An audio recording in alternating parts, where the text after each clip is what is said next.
जैसे जैसे विधानसभा की 9 सीटों पर होने वाले चुनाव की तारीख नजदीक आती जा रही है, वैसे वैसे बयानों, आरोपों और प्रत्यारोपों के बीच यूपी की सियासत में सर्दी में भी पारा बढ़ सकता है।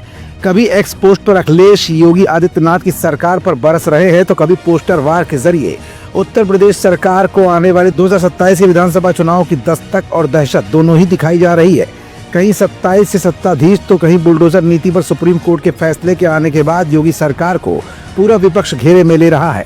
ऐसे में एक बार फिर अखिलेश ने प्रयागराज में छात्रों के प्रदर्शन को लेकर योगी सरकार पर बयानों के क्या तीर चलाए हैं, और अब अखिलेश के इस एक्स पोस्ट पर क्या लिखा गया है जिससे यूपी की सियासत का पारा दिन ब दिन और चढ़ेगा।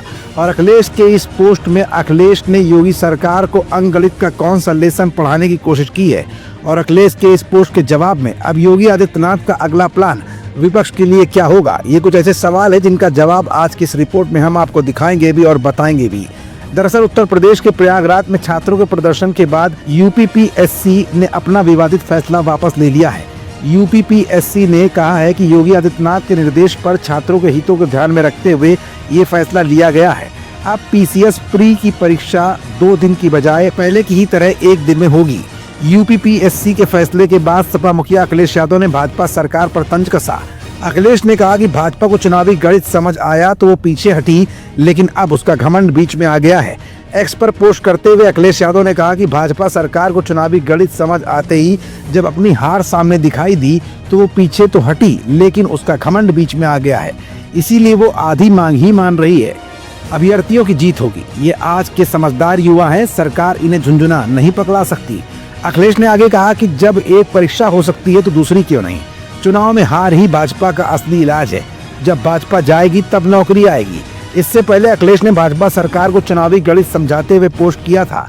अखिलेश ने लिखा था कि भाजपा अगर केवल चुनाव का गणित समझती तो सुन ले कि PCS, RO, ARO, lower subordinate जैसी अन्य प्रतियोगी छात्रों और उनके परिवार के लोगों को मिला लिया जाए तो ये संख्या लगभग 1 करोड़ होती है। अगर इस महासंख्या को लगभग 400 विधानसभा सीटों से भाग दे दें तो भाजपा के लगभग 25,000 वोट हर विधानसभा सीट पर कम होंगे, मतलब भाजपा दहाई के अंक में सिमट जाएगी। उन्होंने कहा कि उम्मीद है कि इस गणित को ही समझकर आज ही भाजपा की हृदय विहीन सरकार अत्याचार बंद करेगी और आंदोलनकारी युवाओं की लोकतांत्रिक जायज मांग को पूरा करेगी। भाजपा की एक आदत पड़ गई है, जनाक्रोश से डर कर आखिरकार बात तो वो मानने पर मजबूर होती है, लेकिन तभी जब उसके सारे हिंसक तरीके नाकाम हो जाते हैं और जब उसकी नौकरी विरोधी नकारात्मक राजनीति पूरी तरह फेल हो जाती है।